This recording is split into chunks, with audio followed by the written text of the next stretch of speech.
Salut, bienvenue à ce programme des paroles de cette vie. Mon nom est Daniel Alexandre et j'apporte une bonne nouvelle. Enfin, aujourd'hui, ensemble, toi et moi, on va essayer d'amener une réponse qui est un peu plus éclairée sur une question qui est posée par beaucoup de personnes, que moi-même je me posais avant. Et sûrement, toi aussi, tu te poses cette même question. C'est une question qui a aussi amené des divisions, des confusions. C'est une question qui est l'une des causes majeures des gens qui sont athées. Et même parmi ceux-là qui croient en Dieu, il y en a qui ont quitté la foi parce qu'ils n'ont pas trouvé une réponse à la question. Pour eux, c'est devenu comme ça n'a pas de sens. Pourquoi croire? Parce que c'est une question qui n'a pas trouvé de réponse pour eux. Ils ont dit non, je vais finalement quitter la foi. Pourquoi croire? Et sûrement tu dois te demander, mais c'est quoi cette question dont il parle? Ouais, cette question c'est, si Dieu existe, pourquoi tout ce mal autour de nous? C'est vraiment une bonne question que moi je me posais avant et sûrement que toi aussi tu t'es posé avant et que d'autres gens à travers le monde se posent aussi. Si Dieu existe, pourquoi tout ce mal autour de nous? Nous voyons des gens qui meurent, nous voyons des femmes qui sont violées, des bébés qui sont tués. Il y a des guerres partout. La famine est partout. Surtout, ceux qui connaissent l'histoire du monde, on peut affirmer clairement que depuis que le monde a commencé à exister, ceux-là qui lisent l'histoire, ils peuvent bien dire avec moi que nous vivons la période dans laquelle nous voyons des choses qu'on n'avait jamais imaginé qu'on pourrait voir. On n'aurait jamais pu imaginer qu'on pourrait voir ça dans le monde. On voit tellement de folies, on voit tellement de choses qu'on se demande, mais où est-ce qu'on va? Donc la question revient toujours. Si Dieu existe, pourquoi tout ce mal? Pourquoi tout ce mal autour de nous? On entend des nouvelles de guerre, des bruits de guerre, des pays qui sont en pleine crise, des coups d'État. Il y a tellement de choses que je ne pourrais pas lister parce que toi et moi, on sait très bien ce qui se passe dans notre monde. Des femmes qui sont violées, des femmes qui sont enceintes et on ouvre leur ventre, on fait sortir les bébés pendant qu'il est encore vivant, on le tue devant la mère, on viole la mère et on la tue aussi après avoir tué son enfant. Imaginez cela, on massacre les bébés, puis on massacre la femme après l'avoir violée. Ce genre d'histoire-là, ça circule partout. On entend ça. Et les athées, c'est ceux-là qui ne croient pas que Dieu existe, ils disent, si vraiment Dieu existe, pourquoi tout ce mal autour de nous? Et je suis d'accord avec eux. Pourquoi? Parce que si vraiment c'est Dieu-là, parce qu'on nous a dit que ce Dieu-là, c'est un Dieu qui est bon. Le Dieu créateur, lui qui a tout fait. Ah, c'est un Dieu qui est très bon. Il est amour. Il peut tout. Il est tout puissant là. Donc, pourquoi est-ce qu'il permet que tout cela arrive? Pourquoi est-ce que c'est Dieu-là qui semble être puissant, qui aussi, on nous a dit qu'il est amour. On nous a fait savoir que ce Dieu-là, vraiment, il aime tout le monde. C'est un Dieu qui dégage l'amour. Il est bon. Maintenant, s'il est bon à ce point, comment se fait-il qu'il permet tout ce mal dans le monde? Si vraiment c'est lui qui a le contrôle de tout, on nous a aussi dit qu'il a le contrôle de tout. Alors si réellement il a le contrôle de tout, alors c'est un mauvais Dieu. Et je serais d'accord, moi aussi, de ne pas croire en lui. Je suis complètement d'accord avec toi. Si toi aussi, tu t'es déjà dit que ce Dieu-là, je ne crois pas en lui parce que s'il existait vraiment, il n'y aurait pas toutes ces choses dans le monde. Je suis d'accord avec toi, du même avis que toi. Je refuse de croire en un Dieu qui, on nous dit qu'il est bon, mais il n'y a rien de bon qu'on voit dans le monde qu'il a créé. On nous dit que c'est un Dieu qui est amour, mais où est l'amour là autour de nous? On nous dit qu'il peut tout. Pourquoi est-ce qu'il ne peut pas juste appuyer sur un bouton là ou bien claquer les doigts et que les choses changent, que le monde soit parfait? Ouais. Avant d'affirmer que Dieu il est au contrôle de tout et qu'il peut tout changer, d'abord on va chercher à comprendre c'est quoi sa volonté finalement. Il veut quoi, c'est Dieu? Qu'est-ce qu'il veut finalement? Il veut quoi finalement? Alors, ce Dieu-là, il a sa façon en lui de communiquer avec les humains.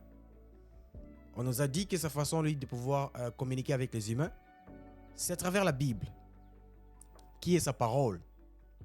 Et dans cette Bible-là, on nous dit ceci dans 2 Pierre 3,9.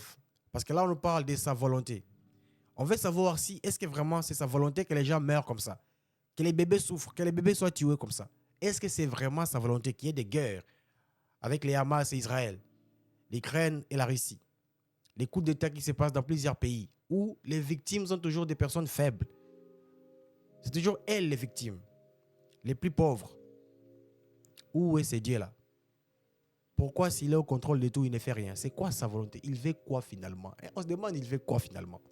Now, dans 2 Pierre 3,9, il nous dit ceci. Ce que Dieu veut, c'est que tout le monde soit sauvé et que tous parviennent à la vie. Il dit, ce que Dieu veut, c'est qu'aucun ne périsse. Qu'aucun ne périsse. Donc ça, on comprend que, sa volonté est qu'aucun ne périsse. Maintenant, si sa volonté est qu'aucun ne périsse, comment se fait-il que dans le monde, il y en a beaucoup qui périssent? La réponse pourrait être claire. Ici, il pourrait que sa volonté ne soit pas exécutée comme il faut. Donc, sa volonté n'est pas exécutée. Bon, ça c'est un point. Mais l'autre point c'est, ok, s'il est au contrôle de tout, on connaît sa volonté. Il veut que les gens vivent. Il veut que personne ne périsse, mais que tous soient sauvés. Si c'est vraiment ce qu'il veut, pourquoi ne peut-il pas simplement appuyer sur un bouton, bien claquer les doigts pour que tout le monde soit sauvé? Une question vraiment intrigante. Et je me la posais aussi avant. Et puis, j'ai cherché à avoir une réponse à ma question. J'ai voulu laisser ce Dieu-là s'exprimer. Je dis, si tu existes vraiment, alors, fais-nous savoir, qu'est-ce qui se passe avec toi? Qu'est-ce qui se passe? Qu'est-ce qui ne va pas avec toi? Pourquoi ne peux-tu pas juste faire quelque chose? Et là, je me suis dit, laisse-moi aller au commencement. Et toi et moi ensemble, on va essayer d'aller au commencement. Au commencement pour essayer de voir, on va essayer de voir qu'est-ce qui s'est passé réellement. Et quand je parle au commencement, ceux qui lisent la Bible, ils savent de quoi je parle, que je parle du livre de Genèse. Parce que c'est là que tout a commencé, dans Genèse. Ok? Et dans Genèse 1, 26, Dieu dit ceci, faisons l'homme à notre image, afin qu'il puisse dominer. So, ils nous disent que Dieu a fait l'homme à son image. Et il a donné à l'homme le pouvoir de dominer, la domination sur tout ce qu'il a créé. Parce qu'il a créé beaucoup de choses, selon ce livre-là. Il a créé tellement de choses. Et il dit, faisons l'homme à notre image, afin que l'homme puisse dominer. Now, l'homme là que Dieu a fait pour qu'il puisse dominer, la domination veut simplement dire que Dieu a donné à l'homme les règnes. Et les règnes là signifient que Dieu a fait de l'homme un Dieu. C'est la création. Donc la création que Dieu a créée, il l'a donné à l'homme pour que l'homme devienne aussi le Dieu de la création. Il n'a pas dit à l'homme, je te donne la domination et on va régner ensemble. Ou bien tu vas régner à mon nom. Ou bien tu vas régner pour moi. Non. Il a dit, toi tu règnes. Toi maintenant tu es devenu un Dieu aussi. Ça veut dire que l'homme était le Dieu de la création. Et puis il y a quelqu'un que toi et moi on connaît. On l'a entendu trop souvent. Qui s'appelle Satan. Qui est venu et il a trompé l'homme. Il a trompé l'homme. Il l'a piégé avec ses ruses. En vue de prendre le pouvoir que Dieu avait donné à l'homme. Ce pouvoir-là d'être Dieu sur la création que l'homme avait. Le diable et Satan est venu pour piéger l'homme. Il l'a trompé pour reprendre ce pouvoir-là. Et ainsi, parce que l'homme a donné son pouvoir au diable par la ruse, le diable et Satan est devenu le Dieu de ce monde. Puisque l'homme était Dieu de ce monde. En ayant donné son pouvoir au diable, le diable est devenu le Dieu de ce monde. Maintenant, lorsque le diable devient le Dieu de ce monde ici, Dieu ne peut pas juste venir et faire tout ce qu'il veut dans le monde. Parce que Dieu a donné le pouvoir à l'homme de régner. Et comme l'homme aussi a donné ça au diable, à Satan par la ruse, c'est normal, c'est logique que Dieu ne vienne pas prendre le pouvoir par la force. Légalement parlé, Dieu ne peut pas juste venir comme ça et prendre le pouvoir. Non, parce que le pouvoir est donné à quelqu'un d'autre. Ce sont des lois. Et le diable maintenant est devenu le Dieu de ce monde. Ah, quelqu'un me dira, mais comment tu es sûr? Comment tu le sais? Ok, cette même Bible-là, qui est la parole de ce Dieu, elle dit ceci dans 2 Corinthiens 4:4. Elle dit, le diable est le Dieu de ce monde. Ils appellent Satan, dans 2 Corinthiens 4, au verset 4. Ils appellent Satan le Dieu de ce monde-ci. Donc ce monde a un Dieu. Parce qu'on a compris que ce monde ici, il a un Dieu. Et que ce Dieu-là, il est... on voit sa nature, que c'est quelqu'un qui est mauvais. Il est meurtrier. Il est méchant. C'est un voleur. C'est un menteur. L'atmosphère complète du monde a été corrompue. Parce qu'on reproduit ce qu'on est. Si on voit le mal dans le monde, c'est simplement les diables qui reproduisent sa nature. Ce n'est pas Dieu qui est responsable de ce qui se passe. Parce que dans ce monde, il y a un Dieu. Ce monde a un Dieu. Ce monde a un Dieu. C'est pour cela que dans Romains 4, au verset... Non, c'est Romains 5, je crois, au verset 17. Il nous dit ceci que par l'offense d'un seul homme, le péché est entré. Maintenant, la nature entière a été corrompue par l'offense d'Adam. Parce que Adam, ayant donné son pouvoir au diable, il a commis une grande trahison. Même s'il l'a fait par tromperie, il a été trompé. Il y avait une ruse. Il a commis une trahison face à Dieu qui lui avait donné un pouvoir. Parce que le pouvoir que Dieu lui avait donné, le but était que ce pouvoir-là soit exercé dans la perfection. Pour ramener la volonté de Dieu à être exécutée sur la terre. Comme Dieu est bon, le monde normalement devrait être bon. Comme Dieu est parfait, le monde devrait être parfait. Mais Adam, n'ayant pas saisi ce que Dieu voulait qu'il fasse, et par la tromperie, il a donné son pouvoir au diable. Maintenant, le diable devient le Dieu de ce monde-ci. Et comme maintenant, il est le Dieu de ce monde-ci, il n'est pas étonnant que ce monde soit comme il est aujourd'hui. Mais je viens pour te dire que Dieu n'est pas responsable. Je viens pour répondre à cette question. Que Dieu n'est pas responsable de ce qui se passe dans le monde. Parce que le diable veut justement faire croire aux gens que tout ce qui se passe dans le monde, c'est Dieu qui en est responsable. Les mal qui est dans le monde, les enfants qui sont tués, les femmes qui sont violées, des familles qui sont déchirées entre elles, la décadence morale, les gouvernements qui font n'importe quoi pour dire, ils ne servent pas vraiment un intérêt public.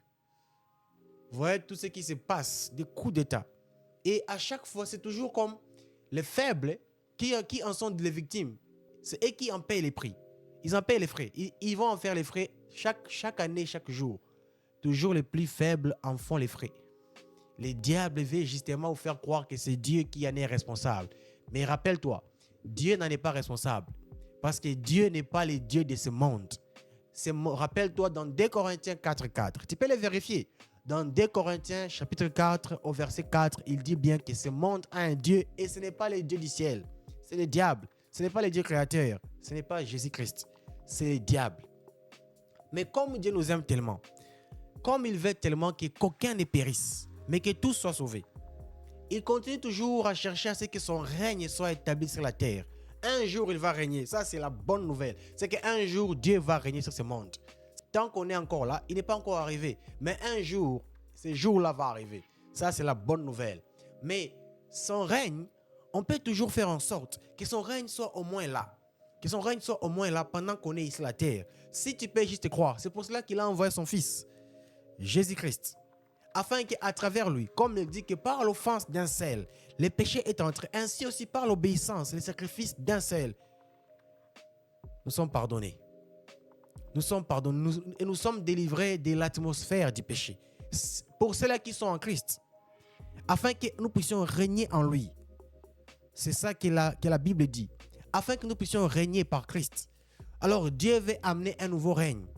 Avant de créer un nouveau monde, il veut d'abord que son règne soit établi sur la terre où nous sommes actuellement. Pourquoi? Pour réduire le mal. Ou bien pour complètement l'enlever. Si ceux qui croient en Jésus-Christ peuvent ainsi chercher à régner dans cette vie à travers le Christ, parce que Dieu ne peut rien faire sans passer par l'homme.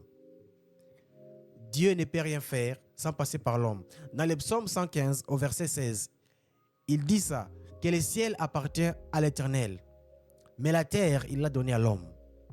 Dieu ne peut rien faire sans passer par l'homme. De la même manière, le diable aussi ne peut rien faire sans passer par l'homme. Maintenant, comme l'atmosphère du monde, de la terre, est remplie par les péchés. Elle est remplie, c'est une atmosphère, c'est le péché qui est en l'air, la décadence. Le mal est en l'air. Et comme le mal est en l'air, Dieu aussi veut amener le bien à travers ceux-là qui ont cru en son Fils. C'est à travers eux qu'il veut passer pour régner, afin d'apporter la vie. Parce qu'il a dit que l'ennemi ne vient que pour apporter la mort, pour égorger, voler et détruire. Il dit, mais moi, oh, quelle bonne nouvelle. Il dit, mais moi, je suis venu afin que les brebis aient la vie et qu'elle l'ait en abondance. Il offre la vie. Il est prêt à offrir la vie, à amener une vie supérieure, la vie de l'esprit. Et c'est la paix. C'est un prince de paix. Il est prêt à établir ça. Si seulement tu peux croire en lui, croire en ce qu'il apporte. Car c'est ainsi que son règne sera établi. Si toi et moi, ayant cru en son Fils qu'il a envoyé pour les rachats, pour le salut du monde, si on peut croire en lui, le règne de Dieu va passer par toi et moi pour que ce monde soit sauvé. Parce que c'est encore possible. On dit, vaut mieux un lion vivant. Vaut mieux un chien qui est vivant qu'un lion mort. Vaut mieux un chien qui est vivant qu'un lion mort. Donc, tant qu'on est encore vivant, quelque chose peut encore se passer. Ça peut encore se passer. Rappelle-toi, je suis là pour te dire que Dieu n'est pas responsable. Dieu n'est pas responsable. Le diable veut te faire croire que Dieu est responsable pour t'amener avec lui en enfer. Parce qu'il sait que tant que tu vas demeurer dans ton incrédulité, sans vouloir croire en Dieu, ton chemin va tout droit vers l'enfer. Il ne veut pas que tu reçoives ces cadeaux de la vie éternelle que Dieu a rendu possible par son Fils Jésus-Christ. Parce que là où le péché a abondé, la grâce a surabondé. L'enfer n'a pas été créé pour toi. L'enfer a été créé pour le diable et ses anges et ses démons. Et il le sait. Il le sait très bien. C'est pour cela. Il sait aussi que son temps est court. C'est pour ça qu'il veut tout faire. Il veut tout faire pour t'amener avec lui en enfer. Mais toi, n'accepte pas ça. Toi, n'accepte pas ça. N'accepte pas d'aller en enfer avec lui. Parce que l'enfer n'a pas été créé pour toi. Il a été fait pour le diable et pour ses démons, selon ce que la Bible nous dit. Ça, c'est la bonne nouvelle que je t'apporte. Que Dieu n'est pas responsable de ce qui se passe dans le monde. Et aussi, il est prêt. Il est prêt à racheter ce monde. Il est prêt à sauver. Si l'homme peut appeler à son nom. Parce qu'il a dit que si vous appelez à mon nom, je vous répondrai et je guérirai la terre. Si on peut juste appeler à son nom, toi et moi, Dieu va répondre et il va guérir la terre. Si tu n'as jamais eu l'occasion d'offrir ta vie à Jésus-Christ, ou dirais-je, de recevoir sa vie à lui, de recevoir cette vie dont je parle, qui n'est possible que par Jésus-Christ seul, parce que lui seul est le chemin, la vérité et la vie. Il n'y a que lui seul qui offre une vie éternelle. Il n'y a que lui seul qui peut être ta garantie que tu verras ce monde nouveau dans lequel Dieu va régner. Comme je l'ai dit, un jour, Dieu vient pour régner. Et ce jour-là, tout sera nouveau. La terre sera renouvelée. Mais tu ne pourras pas vivre sur cette terre-là. Tu ne pourras pas vivre, toi qui désires tellement voir le mal être évincé. Toi qui désires tellement voir le mal être vaincu. Oui, la bonne nouvelle est que le mal sera vaincu. Mais es-tu sûr que tu seras là pour vivre un nouveau monde, une nouvelle terre? C'est pour ça que je vais t'offrir l'occasion, en ce moment même, là où tu écoutes ces messages, là où tu l'écoutes, là où tu es en ce moment. Ça ne demande pas que tu sois avec moi physiquement. De là où tu m'entends en ce moment même, prends l'occasion maintenant que je t'offre de recevoir cette vie dont je parle, de recevoir l'assurance d'avoir une vie éternelle. Parce qu'il n'y a qu'un seul chemin. Et c'est Jésus-Christ. C'est le seul chemin pour la vie éternelle. C'est le seul chemin pour la vie éternelle. Alors je t'offre l'occasion aujourd'hui. Ayant répondu à la réponse que beaucoup de gens se posaient, que Dieu n'est pas responsable de ce qui se passe. Mais il attend que nous puissions appeler à lui. Si seulement on pouvait lui faire confiance, les recevoir son règne et les laisser agir dans nos vies, on verrait la différence. On ferait la différence. On ferait la différence. Seul, on ne peut pas y arriver. On doit réaliser que seul, on ne peut pas y arriver. Parce que tant que l'homme, les diables veulent justement nous faire croire qu'on peut s'en sortir sans Dieu, cela est un piège. Seul, on ne peut pas y arriver. Nos gouvernements ne peuvent pas y arriver. Il n'y a que lui seul qui offre la paix. Parce qu'il a dit, ma paix, je vous la donne. Je ne vous donne pas comme le monde la donne. Non, il n'y a que lui seul qui peut nous donner la paix. La paix n'est possible qu'avec Jésus-Christ seul. Nos gouvernements ont essayé et nous remercions Dieu pour nos gouvernements. Mais ils ont essayé. Qu'est-ce qu'ils n'ont pas encore fait? Ils ont tout essayé. mais c'est comme s'il y a toujours des troubles. Parce qu'on a rejeté la vraie source de paix. Lui-même qui est la paix. Non seulement il donne la paix, mais lui-même, il est la paix. Il est la paix pour nos nations, pour nos familles et pour nous-mêmes, individuellement. C'est lui seul qui est la paix. Cette paix n'est possible que quand tu les reçois dans ton cœur et que tu les partages partout où tu es, dans ton environnement, dans ton entourage. Tu les partages. Tu partages cette vie comme moi je l'ai fait en ce moment avec toi. Répondant aux questions que les gens ont. Étant une lumière pour la plupart qui sont encore assis dans l'ignorance. L'occasion est là maintenant pour toi qui n'a pas encore réussi cette vie. Tu peux seulement dire ces paroles avec moi, dans ton cœur. Tellement simple. Tellement simple. Tu diras seulement, Seigneur Dieu, je crois que tu as envoyé Jésus-Christ dans la chair afin de mourir pour mes péchés. Je confesse qu'il est Seigneur. Il est Seigneur de ma vie. Je crois qu'il est sorti de la mort, qu'il est revenu à la vie après 3 jours pour ma justification devant Dieu. Je reçois les saluts qu'il m'offre par son sacrifice. Dès maintenant, je suis né de nouveau. J'appartiens à la famille de Dieu et mon nom est inscrit dans les livres de la vie. Si tu as fait cette prière-là avec moi, tu es sauvé. Le salut est très simple. De croire avec ton cœur que Jésus-Christ est Seigneur. Tu le confesses avec ta bouche que Dieu l'a ramené d'entre les morts. Et tu es sauvé. Aussi simple que ABC. Ça, c'est la bonne nouvelle. Aussi simple que ABC. Si tu as dit ça avec moi, alors sache que tu es sauvé et ton nom est inscrit dans les livres de la vie.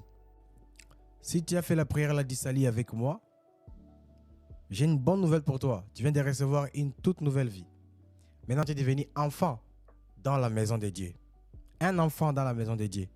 Et ce que je vais t'encourager à faire, comme tu as acquis une nouvelle vie, cette vie-là a besoin d'être développée. De la vivre comme Dieu veut que tu la vives. La vie ancienne que tu avais, elle est passée. Car il dit que si un homme est en Christ, il est une nouvelle créature. Toutes choses sont passées. Voici maintenant les choses sont toutes nouvelles. Mais ces choses nouvelles-là, elles sont seulement dans ton esprit. Elles ont besoin que tu puisses maintenant les vivre, les manifester à l'extérieur. Car nous sommes vivants à une nouvelle vie, une nouveauté de vie. C'est pour ça que je vais t'inviter. Si tu es à Montréal avec nous, car nous sommes aussi à Montréal, à l'église Christ est ressuscité. Nous sommes à Verdun, Montréal. Tu verras sur cette vidéo nos pages YouTube, Facebook, Instagram. Et aussi tu verras une adresse courriel et un numéro de téléphone. Écris-moi, laisse-moi savoir. Comme ça, on va te guider dans cette nouvelle vie que tu as acquise. Et aussi, nous serons en live trop souvent. Parce que ceci est un nouveau programme qui vient de commencer. Où on va apporter une lumière à des questions. Car nous croyons que la parole de Dieu est la seule lumière véritable. Il y a plusieurs lumières dans le monde. Plusieurs lumières. Mais nous croyons qu'il n'y a qu'une seule qui est la lumière véritable. Celle qui vient et qui éclaire véritablement. Ça, c'est la parole de Dieu. Toi qui nous suis de loin, qui n'est pas à Montréal avec nous, je vais t'inviter à te trouver une église. Maintenant que tu es enfant de Dieu, le Saint-Esprit est venu habiter en toi. Maintenant, tu as reçu une vie nouvelle, la vie de Dieu en toi. Et c'est le Saint-Esprit maintenant qui habite en toi.